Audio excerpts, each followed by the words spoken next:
Yo, Knicks Nation, what is good? Good morning here on a Friday. We got Alex from Knicks Fan TV tuning in to give his thoughts of what's going on with these New York Knicks heading into the All-Star break. They are the 6th seed, and the topic of today's video is, can the New York Knicks make a playoff run?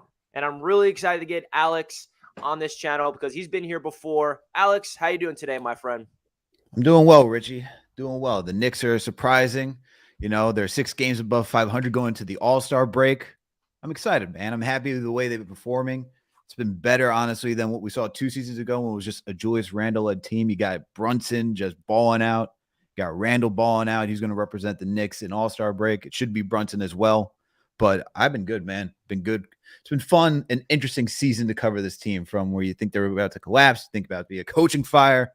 Yeah. And now we're here. 6 games above 500, beating top teams without our rim protector, Mitchell Robinson, like the Celtics, the Cavs, the Sixers. So it's been good, man. How you been doing, though?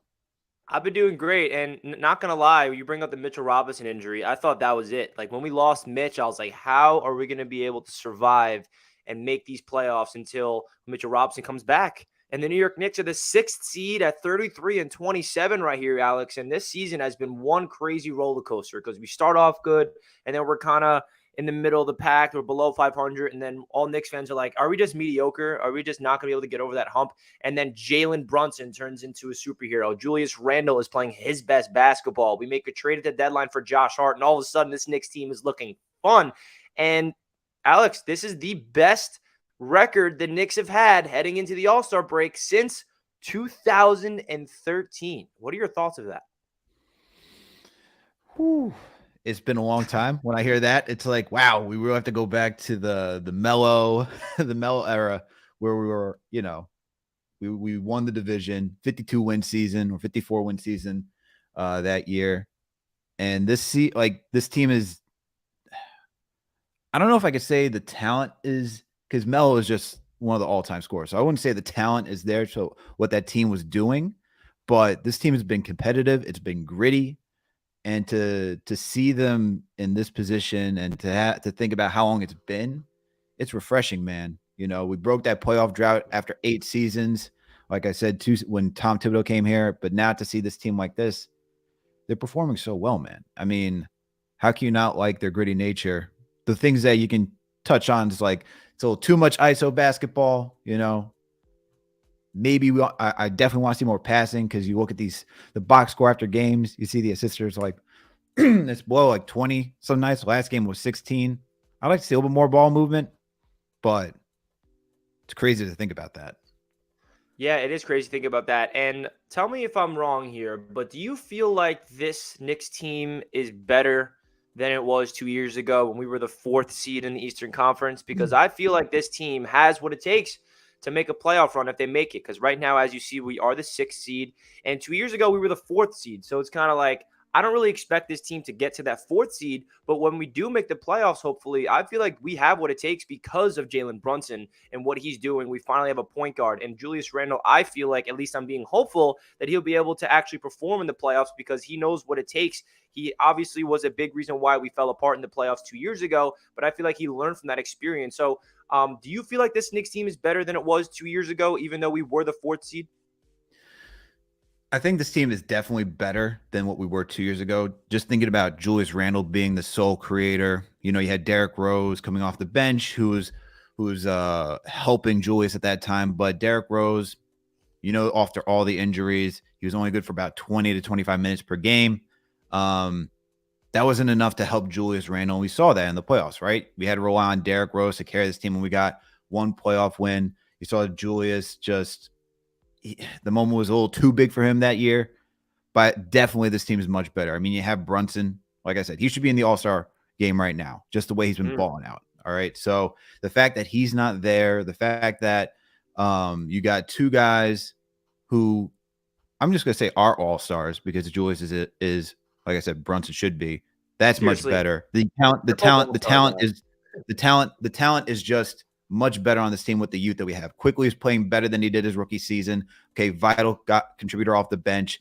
Quentin Grimes, even though he's in a shooting funk right now, he provides us a really good defense, much more versatile player than Reggie Bullock. The way he can attack the lane, the way he can pass, find any big man that's open. That's just a different dimension than what Reggie gave us. Mitchell Robinson has totally improved as a rim protector. I mean, it's been impressive that we've been able to still win games without him. But when Mitch is back, you just see how he's able to alter shots, how he's able to guard the perimeter, just guards the pick and roll very well.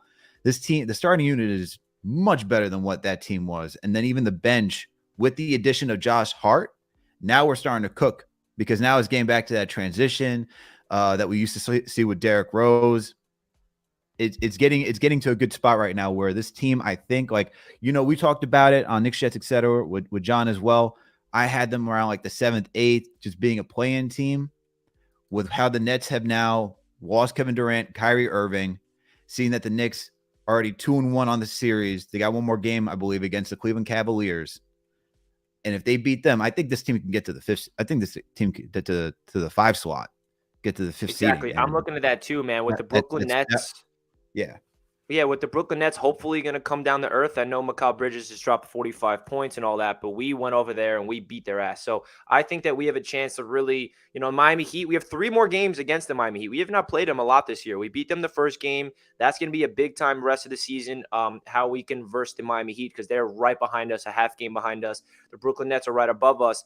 And I showed you this before the show, Alex. This was my record prediction before the season began. You're on I point. got them at 46 and 36. Hey, sign me up because we need that 6 seed or more because I don't want to be in the play-in tournament. And not going to lie, there are some teams ahead of us in the Eastern Conference, like this Philadelphia 76ers, for example, that I think we can make a push if we get them in the playoffs because we versed the Sixers hard this year. We split the series 2-2. Every game was tough. It was no blowouts. We beat the Boston Celtics. I'm not saying I think we can beat the Celtics in a 7-game series, but I think we can compete with these top-tier Eastern Conference teams because the difference with this team for me, Alex, is Jalen Brunson. And what Jalen Brunson's bringing to this team, especially in these last 20 games, are unbelievable. I mean, he's averaging under 30 points per game, 5.5 assists, 4.2 rebounds, and he's just so calm, cool, collected. He is the best Knicks point guard we've had in so freaking long. We've been looking for a point guard, it feels like, in my entire life. I mean, I'm turning 25 in a couple of months. And I've been waiting for the Knicks to get their franchise point guard, and we got that man in Jalen Brunson. It feels so good to have someone to just orchestrate an offense late in games. And we know that this Knicks team, the one struggle that they have that they're going to have to fix with the final 22 games is being able to finish out the fourth quarter. We saw them do that against the Atlanta Hawks, which is very refreshing. We did not let the Hawks come back at all. They came back and they cut it to 11-point game, but the double-digit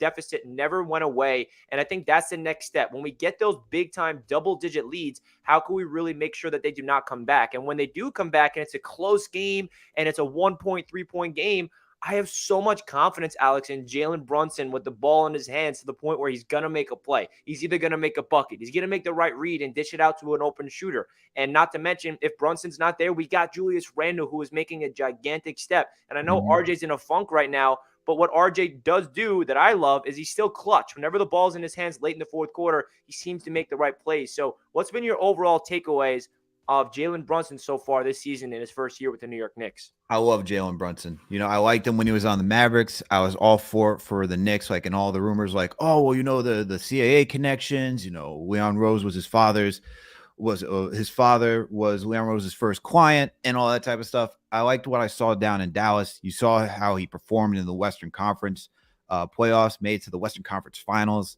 You saw when Luka was out, he was just a dog putting up 40 points against the Utah Jazz with Donovan Mitchell and Rudy Gobert. That's no slouch of a team to compete against, considering what the Dallas Mavericks, what last season, like how that team was constructed, it was Luka and Jalen. That's it.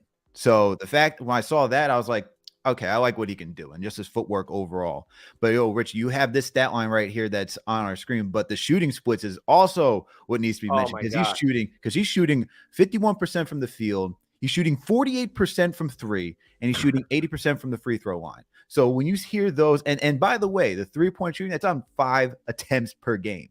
He's hyper efficient from shooting from three since from January 1st, by the way. For January 1st, those are the shooting splits. Wow. So when you see that he's shooting over 40% from three on the season, he's just phenomenal, man. The He fact can that he's attack not an any all-star, way. Alex, what's going on? I mean, he's playing like literally one of the best point guards in the entire NBA. Dude, it's criminal. It's honestly criminal. I've said this on KFTV. It's criminal that he's not in there. I mean, Drew Holiday, DeMar DeRozan, those guys shouldn't be there. It should be Brunson because you think about what he's done for this team, the overall, like, just when you watch this team from last season, the difference is so drastic with him. And you talked about it. You talk about how clutch he is in the fourth quarter. He's Captain Clutch, as CP likes to say.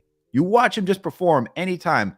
Everyone defaults to him because you know he can go score. And he gets to the bucket. He gets to the shots at will. Any way he wants to, doesn't matter. Step backs, using physicality, using his footwork in the paint.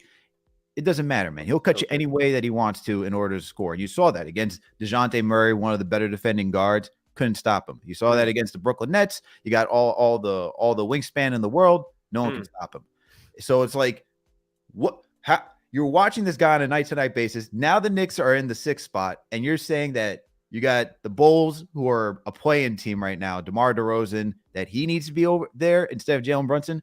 Drew Holiday, I like Drew Holiday. This is not even the best season he's ever had, but that's more of a Giannis-led team, and he's just been a role player. Jalen Brunson, Julius Randle are legitimately the two pillars carrying this team. And the fact that they're not, that Jalen's not there with Julius, criminal. It is criminal, man. And it's unfortunate that Jalen Brunson's not there, but you do mention Julius Randle. And I think it's time to give him his credit. And I think Knicks fans are doing just that. And to me, Alex, it just feels like Julius Randle's in a completely different headspace this season where he's just so calm, cool, collected. He just knows where he needs to go. His shooting from beyond the arc is up. His shooting from mid-range is up. He's attacking the paint with vengeance. He's crashing the boards. He's playing with a lot of fun, right? You can tell that he's playing free. And I've always been high on Julius Randle personally. Even through last year, I know he was struggling, and I always felt like he had something in him that was there, and he just had a lot of pressure on him. And I think Jalen Brunson's addition to this team is a big reason why Julius Randle is surging, because it takes the pressure off of him, like we mentioned early on in the stream. It's not like all on Randle, where Randle has to go out there in isolation late in the fourth quarter and get a bucket. That's not his game. He needs somebody to really be that guy to take the pressure off of him. And now this is what we're seeing from Julius Randle. We thought Julius Randle's breakout season was 2 years ago when he won Most Improved Player of the Year, when he was an All-Star, when he was All-Second NBA. Well, look at these stats. These are all career highs, I think. 24.8 points per game, I know, is a freaking career high. 46% from the field. I think it's time for Knicks fans to really galvanize around this man, because I still feel like there's some people out there that's polarized and is like, yeah, well, Randle can't get us over the hump. We should still trade him when his value's high. And I couldn't disagree more. I think Julius Randle is our guy that we need to appreciate. He's our all-star. He's our pillar of this franchise, and I'm absolutely loving what I'm seeing from Julius Randle. So what's been your biggest takeaways from Julius Randle in this year, and what do you really change? And we also saw I forgot who wrote the article, but Johnny Bryant came up to Julius Randle at the end of the season last year and really was a big reason for his resurgence. He put his ego to the side. He wanted to hear what was wrong with me, and Johnny Bryant was straight up with him, saying, hey, you were pouty, you were not the leader. And Julius Randle heard all those things, and Johnny Bryant asked him the big question: if you were your teammate, how would you feel? And that really dug deep into Julius Randle's mind, and he's like, wow, I really have to change. Because we know Randle last year had a lot of issues outside of basketball. He was pouty, he wasn't the leader, he was doing a lot of things like arguing with the refs. He just didn't have a good energy to him, and this year it just feels like something switched. So what do you think really switched for Julius Randle this year, and how good do you think he can be for the rest of the season, and do you think he's going to continue to get better and better? So I like the way Julius has been playing, and he's really bounced back, as you said, from last season, and he's playing even better than his first All-Star year, in all honesty. I mean, and the reason why I say he's playing better is that he's more efficient in his shot taking. I mean, when you start looking at his stats, his effective field goal percentage is much higher than it was in his All-Star year. And to make that and to make that even more impressive, it's the fact that he's about 50-50, almost 50-50, the way that his shot diet. He shoots about 56% of his shots from two, 43% of his shots, or 44% of his shots from three. Before then, when he was an all-star, it was like over 60% of his shots were two, and then 20 some odd percent were from three. The fact that he's getting that close, that's why I say, like, you got to consider him being almost a stretch four at this point because of that. I know the percentage is not there. I know a lot of people are curious as to why he's doing 3-point shooting, but when you start, and I get it, it's not as efficient. I would like it to be efficient too, but for a guy who is putting up more 3-pointers, trying to make as many, and just trying to improve that 3-point game, I can respect him doing that, because most of the time he's taking open shots. It's not like heat checks like what you saw from Trae Young from like half court. You're down and you're like, yo, what are you doing? Julius does do that from time to time, but it's like, for the most part, he's taking wide open looks, and those are the looks that you want him to do, want him to shoot. But for him, this is better than what it could have been. You know, I was part of that guy. I was part of that crew that was like, yo, you got to trade him just because his mentality last season. And I think that's all fair. You know, when you start to, and look, and you brought up that article by Ian Begley and where Johnny Bryant talks about him, like, is this the type of teammate you like? Would you like to be this type of person? Would you like to be around yourself? And he's reflecting and said, no. That's why I think it's reasonable when fans were saying, yo, you got to get this guy out of here, because chemistry is a big thing. All right. What's going on in the locker room? You see it. After being the Hawks, you see him hugging Brunson and being all like broy and all that type of stuff. You love seeing that. You love to see that there's a bond, that he looks happy. He feels comfortable out there. So much respect for Randle for getting his mental right, for getting back in the game and becoming an all-star once again. And you got to like what you see from Brunson, Randle, and for the whole trade Randle at this point, that's not going to happen. All right. This team is competing. This team's in the 6th seed. Like, you see what he offers. You just saw, like, when he does what he did against the Atlanta Hawks, where you see that the team is struggling in the third quarter to get shots. The Hawks are starting to break that 20-point plus lead that they had. And then he just is starting to grab boards, getting putbacks, being physical, changing from seeing that, hey, my 3-point shot, my jumper's not falling, let me go attack in the paint. That's the type of stuff I want to see more from him. And that, when you start seeing that type of level of intelligence or just IQ, whatever you want to call it, during game, mid-game, you can make that adjustment. Yo, when you start having that type of play, it's hard to say, yo, trade somebody like that, and especially when they're competing like that. So kudos to Randle. I like what he's doing.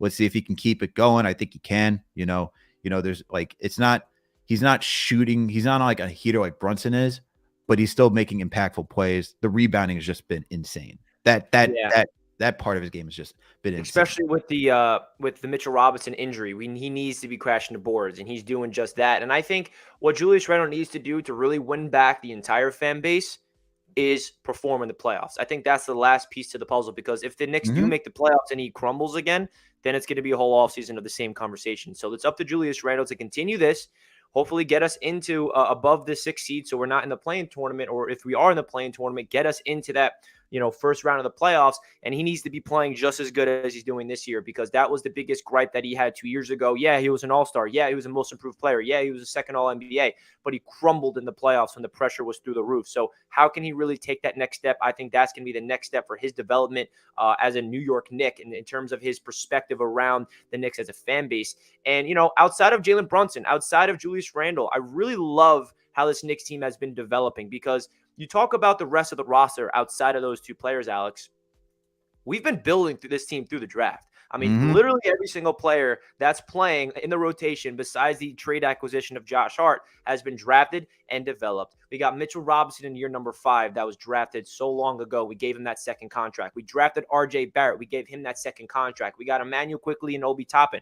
They're in year number 3. We got Quentin Grimes, Deuce McBride, Jericho Sims. They're in year number 2. So it kind of feels good that this Knicks team, and I think that the front office, I know that people have a lot of gripes with Leon Rose, and he was brought here to bring in a star and all these things. But I feel like his patience of building through the draft and acquiring draft capital for the future, it really put this Knicks team in perspective. When you look back 4 years ago where this team was, where he inherited this roster, to where they're at today, I like how they've been building through the draft, and they've hit on free agents. And yes, of course, you got to bring up Evan Fournier was a free agency flop. Derrick Rose, you can say, was a free agency flop. All those guys, of course, but they're out of the rotation. They learn from their mistakes. You can say Cam Reddish was a bad trade, but I like how this Knicks team is kind of building a foundation through the draft, and they're allocating it perfectly through free agency. And now the next topic I want to bring up to you is the new addition, which is Josh Hart, because the New York Knicks are on a 3-game winning streak with that man, and the trade deadline was hectic. The New York Knicks made the trade the day before, and then the day of the trade deadline, we're like, are they going to make another move? We have 2 more roster spots. What's going to happen? Is it going to be Zach LaVine? We hear rumors. Is it going to be this guy?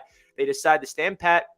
They felt comfortable with the trade of Josh Hart to get him in the building. You saw Jalen Brunson's reaction because they go back to the Villanova days, so that chemistry is there. So what do you think Josh Hart is going to bring to this team for the final stretch of this season to really get us into the playoffs? Because I personally think he is the perfect piece, especially for the Tom Thibodeau Knicks, because you rewind to last year, Alex, we traded for Cam Reddish. That kind of felt like a front office move, and the head coach of Tom Thibodeau was like, yeah, I wasn't really on board with this, and that was a big issue because you need the front office and the coaching staff to be in line. This time, it feels like Leon Rose is like, I got you, Tibbs. I made a mistake last year for Reddish. We're going to trade Reddish and give up a first-round pick. We're going to get you one of your guys because Josh Hart is the epitome of a Tom Thibodeau style of basketball player. Scrappy, fights for every single loose ball, plays great defense, getting into the passing lane, is a clutch player in the fourth quarter, can hit the three-pointers, can attack the paint. And we also saw Tom Thibodeau give him the green light, something that he's not used to. And Josh Hart's like, yeah, in Portland, I wasn't given the green light, and that's okay. That was a style over there. But I get brought here, and in my first couple of games, the coach is telling me to take ball screens, to attack the paint, to shoot the ball. And all of a sudden, he drops a season-high 27 points in his second career game, and the Knicks are 3-0 with him. So what were your thoughts when the Knicks made that trade initially, and then fast forward to a week from now, which is today, 3-0 with Josh Hart? What do you think is going to bring to this team for the rest of the season? First, let me start off by saying, because you brought up free agent signings and stuff like that, everyone's been saying Jalen Brunson's been the best free agent signing, and he has been a great free agent signing, no doubt about that. But give some respect to Julius Randle, 2-time All-Star. And people like to, I feel like people like to overlook that, but they both have been. You want to talk about free agent signings? You got 2 All-Stars on the Knicks. I know, right? Free agency, all right? Not that. When's the last time the Knicks have actually signed guys and they're like, oh, wow, free agents? So we got to give Randle his props too. When I hear like Brunson's been the best free agent, Randle's also 2-time All-Star. So let's put some respect on his name. With regards to Josh Hart, I love the trade. I wrote about it for knicksfantv.com. You talk about what he offers for this team, right? You ask, it's that defensive intensity. You already see it, playing like a free safety when he's out on the court, just being able to jump passing lanes. You know, he's able to catch any rock that's thrown his way or going down court. He can just tip it to himself, create a new offensive possession, like the way that Josh Hart's been playing for this team. You talk about his three-point shooting. I noted this in my article as well. You know, you say he didn't have the green light in Portland.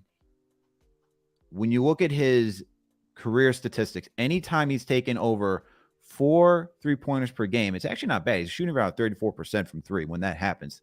So when you see that it was at like 2 shots per game from 3 in Portland, it makes sense that his shooting is starting to slightly come back around and it looks a little more fluid, because he's been a decent 3-point shooter when given the volume. So I'm happy to see that Tom Thibodeau, in Josh Hart's words, I've been given the ultimate green light to shoot. So I like that. I like seeing that. But I like the trade, man. It's a smart trade. You just add to the building block. I think he's a good bench piece. I think he adds that dimension that we're missing with Derrick Rose and just pushing out in transition. He's a one-man transition team. You know, that's been like his whole trademark since he's been in the league. Get the ball, be a one-man show, finish through contact. He finishes over 60% around the rim. So having someone like that is just great because it puts pressure on the defense, creates open shot opportunities on the perimeter for everybody else.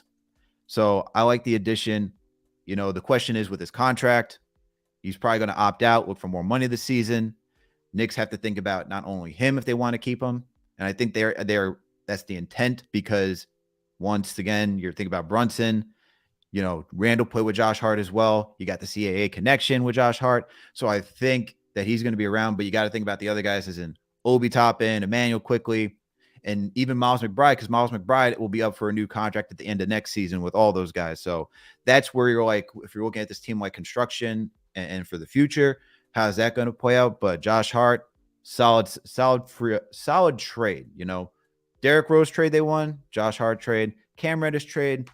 The thing I'll say about the front office is that you want to see them on the same page with the coach. The coach is the guy who's, he's the mechanic, right? He's the guy who's going to be creating like the rotations, all that type of stuff. So you want to get a guy that fits his scheme.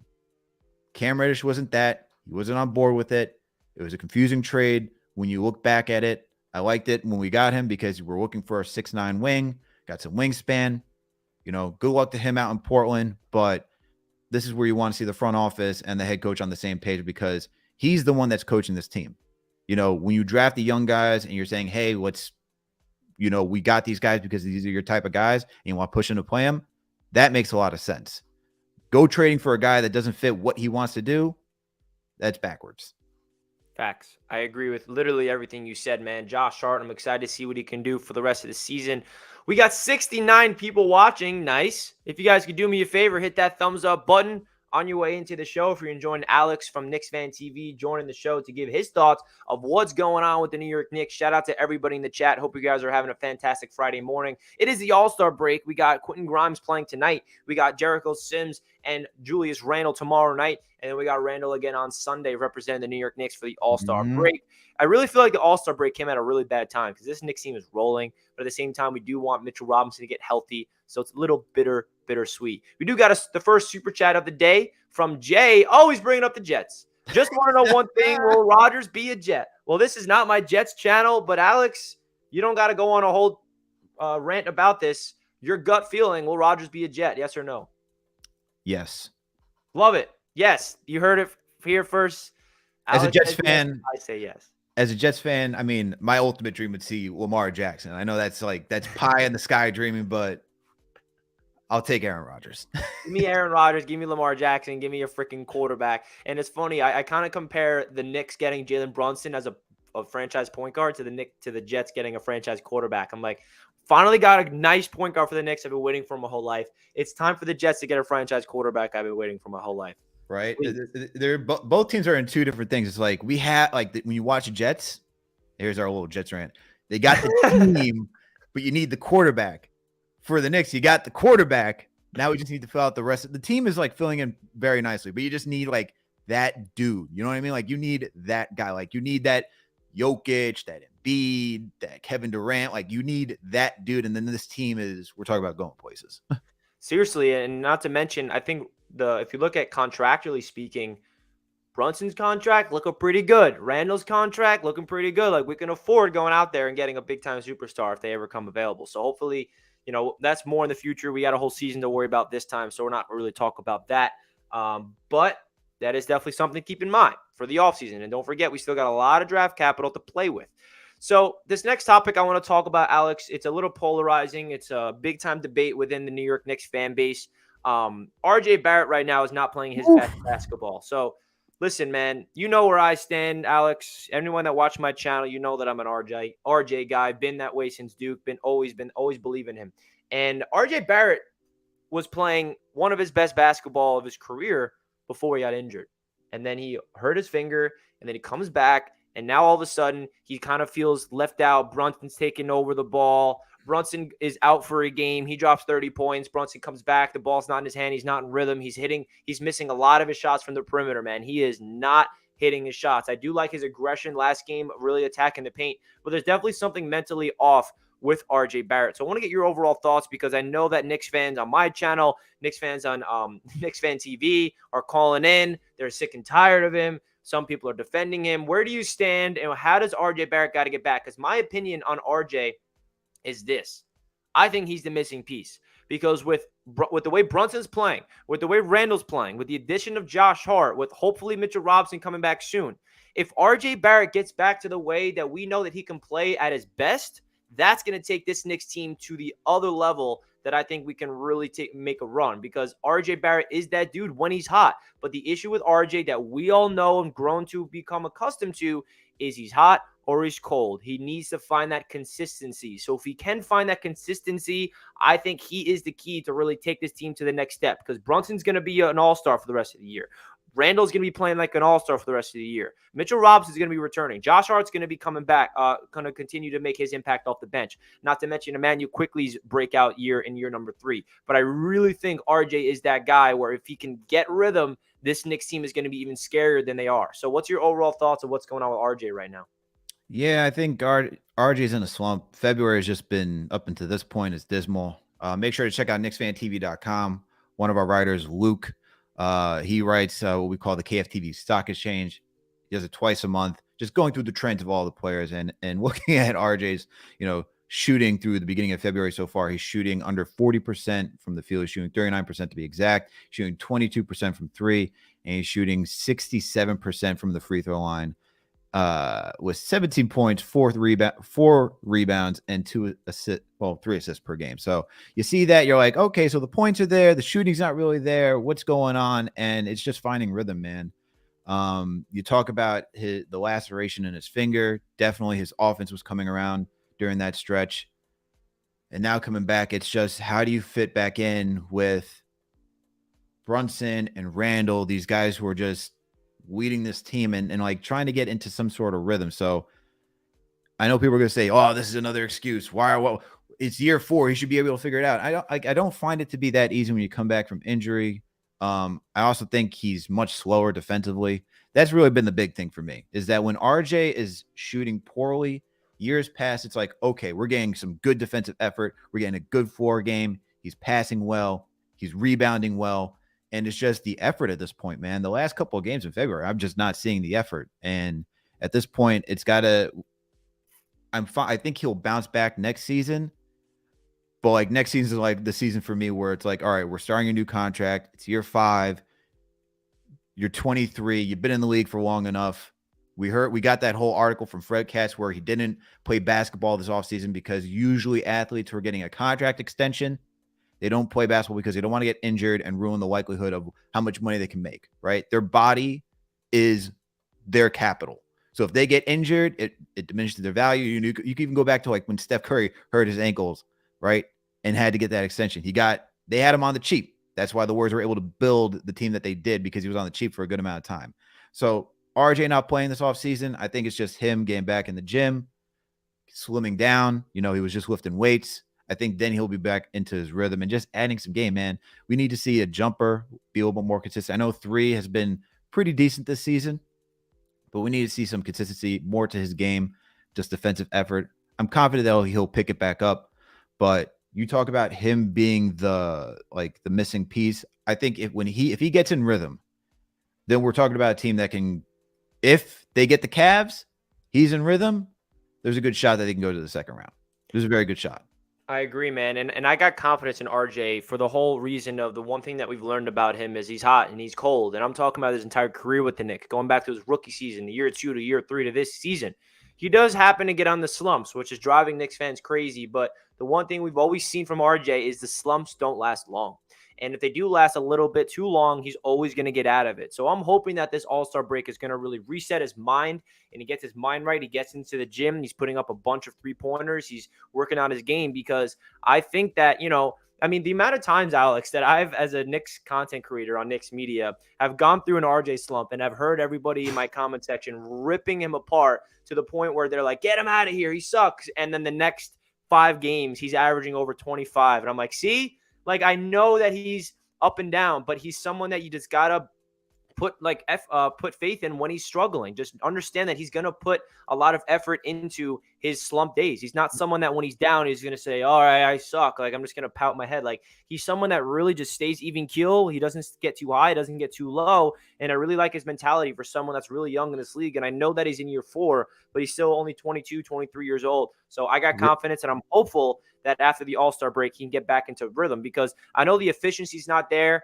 And I know that his points per game kind of plummeted after that 4-point game. He's averaging just under 20 a game this year. But for the majority of the season, he was averaging over 20 a game. And that's pretty darn good if you take in consideration that we have Brunson and Randle above him, averaging like 23, 24 plus per game. I mean, we have 3 perennial 20-point per game scores on this team. And that's a pretty big deal. There's not a lot of teams in this league that has 3 guys that can put up 20 points per game. So hopefully RJ can figure it out. And I agree with you that the defense is probably his biggest issue for me this season. Like, that's the one thing that I prided him on, where, okay, you're struggling from 3, you're struggling hitting your layups, but you're always putting in the effort. You're clamping people up, you're crashing the boards. You're just not seeing that right now. So I'm hoping that it's some type of mental thing. Something's going on in his life off the court we don't know about, and he can figure it out in no time, man. So we got a $5 donation from Hannibal Miles. Thank you so much, my man. We appreciate that. He says we also need RJ to improve defensively. Can't be the worst defender on the team when he's sometimes guarding the best players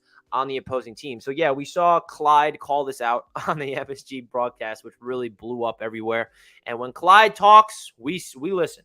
So what was your thoughts about Clyde and, of course, the super chat from Hannibal Miles? Because you did bring this up as well. Yeah, look, the defense is bad. It has been god-awful. Like, watching it, like, you see him trailing, just running around screens. Like, he's getting dusted out on the court, man. I was there at the Knicks playing the Celtics up in TD Garden since I live out here. Look, when Jalen Brown just made a move and got past him to get that layup, and you're in overtime, you're like, come on, dude. Like, you got to be playing better defense than that. That's foot speed, that's awareness, that's lateral quickness. We know RJ doesn't really have that. Got to do some ladder drills, man. Got to get that thing going together. You know, the one thing I'll say for RJ right now, and this is why I say make sure to go to check out Luke's article for KnicksFanTV.com. The one thing I will say, like, offensively, to say that's like the saving grace for RJ is that his finishing around the rim is above 60% right now. So the fact that we're starting to see that's an improvement right there. But it's everything else, man. Like, and you talk about, you know, being 22 years old, all this stuff. This is what development looks like for a young player. Okay, like, he's not like a Desmond Bain or anybody who's had like multiple years in college and then gets to the NBA. 1 year at Duke, came into the NBA. You had Fizdale's first season. You see that massive jump and just like shooting and using the snake dribble to get to the foul line. When Tom Thibodeau gets here, it's now just, how do you refine that game? What else are you adding to become more of a threat on offense? And what are you doing in the offseason to add to your defense to be quicker, to be more engaged? There's just some nights where he's just like, he doesn't look engaged, man. And it's just like, he's making like executive decisions not to get rebounds and stuff like that. This is a team that's competing. You have to show some effort. And like I said, I got faith in him next season, but for fans out there, this is what development looks like. Like, you see Grimes is going through a shooting struggle. We talk about Manu quickly last season, he was getting 15 minutes per game to start before the All-Star break last season because he was not shooting well. Defense was fine, but he was not shooting well. And he was even struggling to begin this season with playmaking and shooting. This is just development of young players, and you got to let them work through their issues so they can find the rhythm. And that's what an athlete is. That's how you get better, because if you just bench somebody, you just get rid of somebody, you give up on somebody, like, then you're not really invested in development. Then you want to go through that same thing that we've been seeing every single year as a Knicks fan, which is, all right, we're going to buy, and not develop. This is development. This is what it looks like. It's rough, but you bring up a great point. But when you are a fan and you see the guy go through all the issues and you know how he's struggling to get to where they are, that's when you start as a fan, be like, wow, that's the satisfaction, right? Look, I'll say this last thing. If you watch Julius Randle when he was out being a Laker, things they complained about was like, he doesn't have a jump shot. He finished inside the paint, no jump shot. They're like, yo, he needs a jump shot. He would take a jump shot. They'd be like, oh my goodness. But now look at where Randle is. In the 3-point contest tomorrow. That's where he is. Yo, that's what I'm saying. It's like that was like, we're talking about 4 years on the Lakers. You know what I mean? Like 3-4 years on the Lakers. So now you see where he is, and it's like this is a finished product. He's more of a finished product now than he was when he came into the league. And it's the same situation as RJ. Young guy, he got injured his first season, and you only put so it's like you got to have time for some of these guys. That's why when someone says they're only 22, it's not that it's not really an excuse. It's like, put in perspective. Like, it's a very young career. Very few people are Luka, Ja, Zion. But for Luka, which is different, is that he played professionally. It's not college. Even though college might as well be considered professional, but it's like he played with men. He's not playing with people his age. Luka was playing with men. All right. So you got to be a little bit more patient with guys who are coming out of the college ranks. And you know who you talk about development, and I think he deserves a little more credit as well in terms of developing these players and putting them in the right situations to succeed. Is this man? I think the job he's doing right now with a struggling RJ is great because what Oh did boy, RJ this do? guy, you're really trying to rile up the fan base. Oh, I know, and I don't really care. I'm used to this by now, but I'm just talking like strictly just we're talking about RJ Barrett, and the reason why I want to bring up Tibbs is because RJ's struggling, and what Thibodeau could do is reel it back and say, you know what, RJ, you're struggling. We're not going to really run the offense through you right now. But to start off the Atlanta Hawks game, he called RJ's numbers. They gave him the ball. He told him to go downhill and attack the paint. And you heard Tom Thibodeau talk about that in the press conference, saying like over and over again, he kept talking about how much he loved RJ's aggressiveness. And they kept talking, and he kept being asked questions about RJ struggling. And he's like, I love RJ's aggressiveness. So I think what Tom Thibodeau is doing right here to help out RJ Barrett's slump is to give him the confidence, give him the green light to go attack the paint, do what you're best at, get to your left hand and get around the screen and finish through contact. Your jump shot's not there. And I really like how Tom Thibodeau is not talking to RJ in a way where like, you are really off right now. Just stop shooting.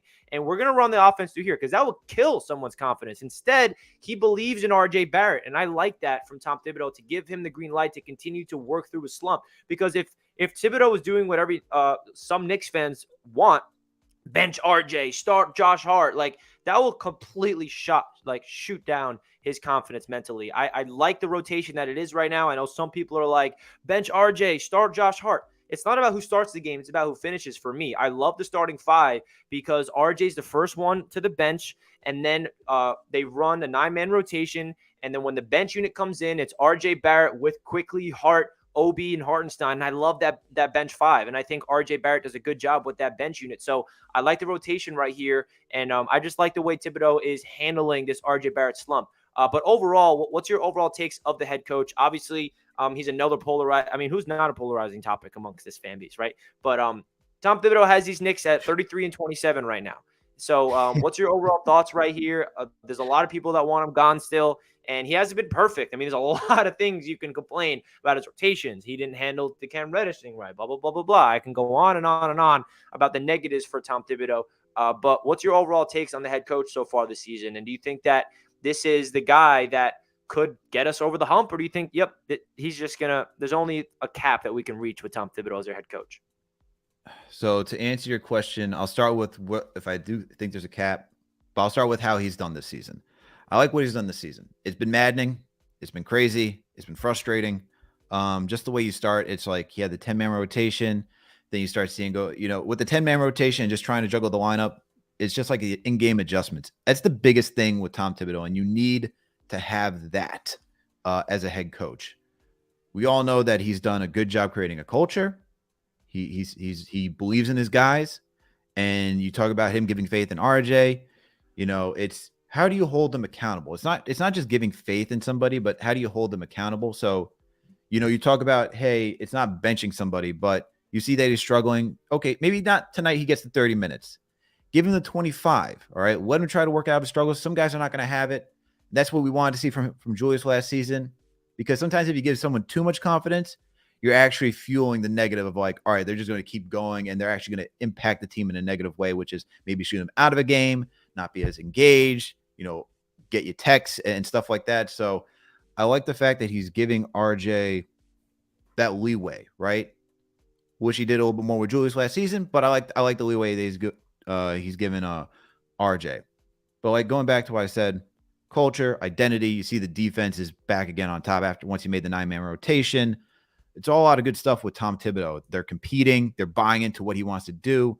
They're playing drop coverage well. It's a read and react offense. You see it's a lot of drive and kick. They use the pick and roll a lot, even though it's mostly the ball handler that's doing most of the scoring and not really giving it to the center. They're buying into what he's doing. So you got to give him kudos for that. They're 6th right now. If they make the playoffs again, you talk about two out of 3 seasons with Tom Thibodeau that they're a playoff team. Who's done that? Yeah, right. Who's done that outside? Like you had Mike Woodson, who coached, he subbed in for D'Antoni. They made the playoffs that year. Mike Woodson had the one playoffs, didn't do it next year, and then was fired. And then we had the whole Derek Fisher incident. And that was just, we don't need Dare I bring up Coach of the Year, Tom Thibodeau, as well?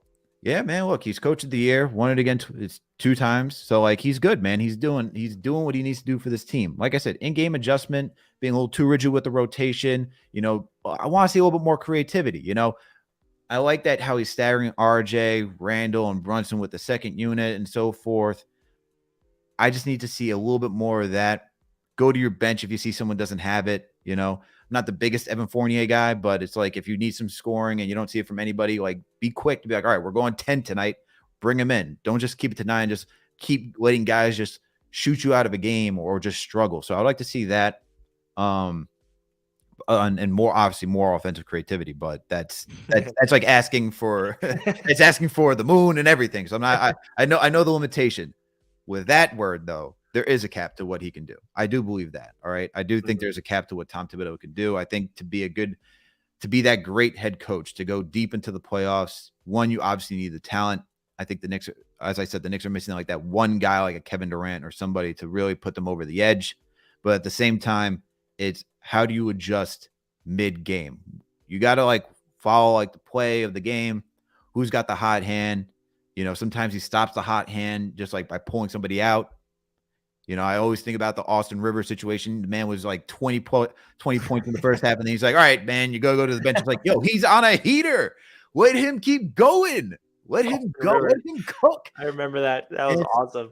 Or it's even like when you have Cam here and Cam's starting to get going and you're like, feed into it. You see that Cam is mean mugging. He's feeling it. Play to your players like they're getting some confidence. Let them roll. Keep calling that number. Like figure that type of stuff out. That's what I'm looking for from a head coach. And you need to do that. So I think there is a cap with him because once you get further into the playoffs, you get to like a finals. It's like you're going to see a team that's just as good. How do you adjust? That's what like Kerr, Popovich, all those guys do. So I think there is a cap. I mean, I hate going back to the Chicago days because he went to the playoffs 5 times. 3 of the times it was cut short because they had to face LeBron James. So it's like it's not fair. He made the Eastern Conference Finals once with the Chicago Bulls, but it's still, and he did it without Derrick Rose, I believe. I'm pretty sure he did without Derrick Rose. I'd have to look that up. But, it's just like I think there is a cap. I would love to be proven wrong. Yeah, and that segues right into the next question, Alex, is how far in the playoffs can this Knicks team go? Because, I don't know, we saw Brunson go crazy in the playoffs last year with the Dallas Mavericks, and we're seeing him go crazy with the New York Knicks this season. I think he is like the one reason why I have confidence in this Knicks team being competitive in the playoffs and not getting embarrassed like we did 2 years ago, against the Atlanta Hawks. I really think that Brunson has that it factor where he's clutch. The pressure is not too big for him. You can't really say that with Randle just yet because he has not proven it in the playoffs, but Brunson is that guy. And I do have confidence in Randle, by the way, to step it up in the playoffs this season. But when you look at the landscape of the Eastern Conference, you look at the teams ahead of us. You got the Brooklyn Nets, who we're all hoping kind of comes back down and we can leapfrog them, maybe get that 5th seed or 6th seed if we finish there. And we beat the Celtics. We beat the Sixers, the Cavs. I mean, all the teams ahead of us. So where do you think this Knicks, like how – it's hard to predict it, right? We want them to go all the way, but we know that there's one piece. They're one piece away, like you mentioned, to really get over the hump. Is this team? Does it have what it takes to have one of those magical playoff runs to maybe get into the conference finals? Like, is that possible, or should we really simmer down? And obviously, that's a little bit over the top of expectations. I'm not expecting that at all. But does this team have the identity? Because hey, the Knicks, I think, correct me if I'm wrong, Alex, are the only team in NBA history to make the finals as an 8th seed. I don't know if someone else did that since then.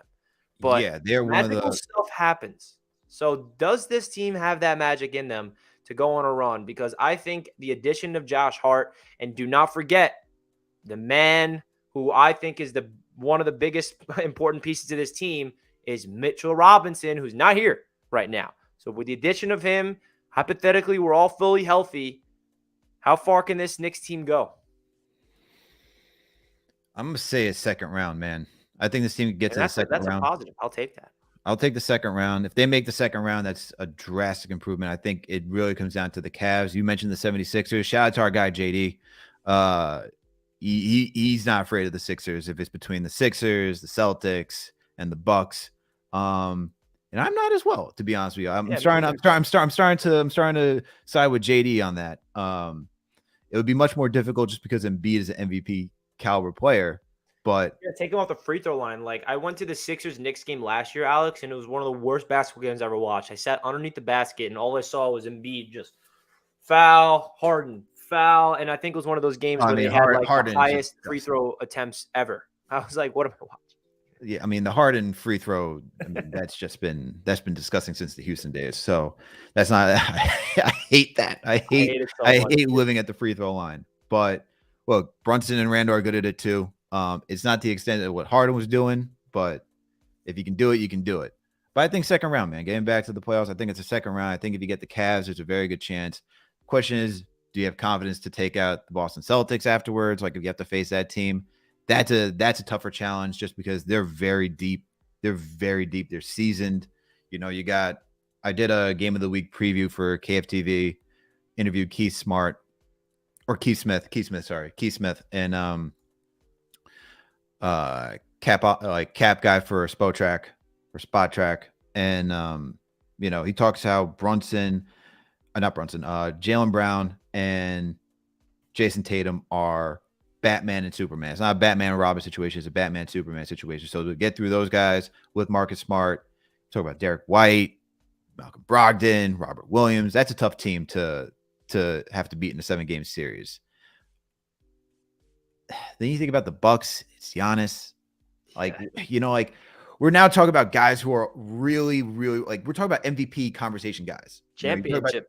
Champions as well. Yeah, they like Celtics was in the finals last season, right? You have Bucks are a championship winning team. You talk about MVP caliber candidates, Tatum, Giannis.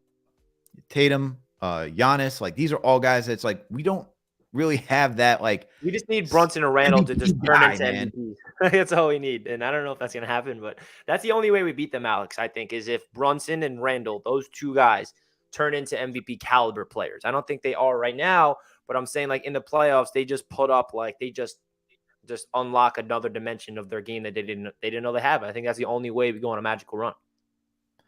Yeah. I mean, you talked about that team with Pat Ewing, was it Spreewell? That team, I mean, there's something that this team doesn't have, which is, like, I know some are saying Jalen's a superstar. I need to see more of that. There's a lot that goes to being a superstar. It's not only just like your performance on the court that's like super highly effective and consistent, like year in and year out, but it's also like the market appeal. We don't really have that yet in anybody. But like we don't have a Pat Ewing. You know what I mean? Like that, and like even though they made it without Pat Ewing to the finals, like for part of that, you were still accounting for Patrick Ewing during the playoffs, and having somebody like that, you need that on this team. I asked the poll. I made a poll in the chat right here, Alex. We got 15 votes. How far can the Knicks go in the playoffs? 60% says second round, and then 13% first round, 13% Eastern Conference Finals, 13% NBA Finals. So it's majority saying second round. I'm sure there's some people in there that are like, just, yeah, NBA Finals. We're going all the way. Because why wouldn't we? Oh, see, we got NYK, Terry, and Trey. Shout out to Terry and Trey. Shout out Terry, man. I hope you guys are doing well. We go and be champ. We're gonna go to the champion. So we know where Terry voted. He probably did the NBA Finals. I love it, Terry. I want to get you back on the channel, man. I miss you. Hope everything's doing well with you. Oh man, championship. I mean, I would be floored if this team made a championship this year. I'd be. I don't know, man. I've already jumped out the window. I'm moving to the city, Alex, and I'm living there like throughout the entire series. Like, yeah, I'll be broke. Yeah, that's what I'm saying. I'll be broke. I can't even imagine that, dude. Give me that. But hey, you can dream, and it's crazy being people in the chat were talking about it. You said it earlier, and I really think this Knicks team is one of those superstars away from getting to the championship. And it's not this season, I get that, but like, I don't know who that superstar is, but we do know that this NBA league is a league where superstars become available at any given moment, and we have the capital to get it done. So I don't want to think about next season yet. I know we still got a season to worry about, but I like the construction of this roster right now, especially when you look at the contracts of Brunson and Randle. I know they're getting paid a decent amount of money, but when you compare them to other big-time all-star caliber players, they're not getting paid that much. And also, don't sleep on Brunson's contract is descending.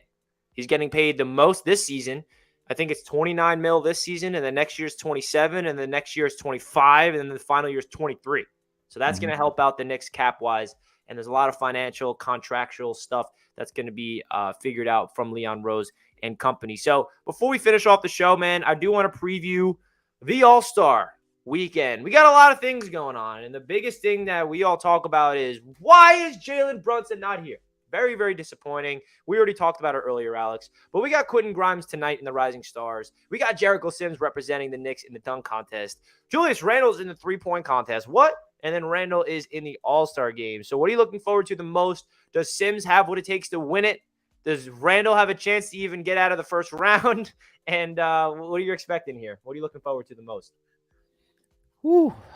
It's tough, man.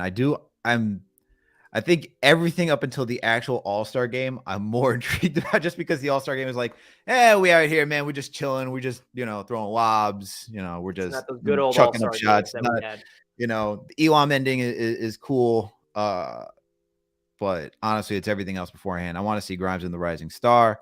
I'm really curious to see how Sims performs in the dunk contest. Is he going to do anything besides just, I feel like he's just going to jump as high as he freaking can. Like, does he have like the athletic windmill in between legs 360? That's what I want to know. That's what I'm curious about. All right. That's because we always like this.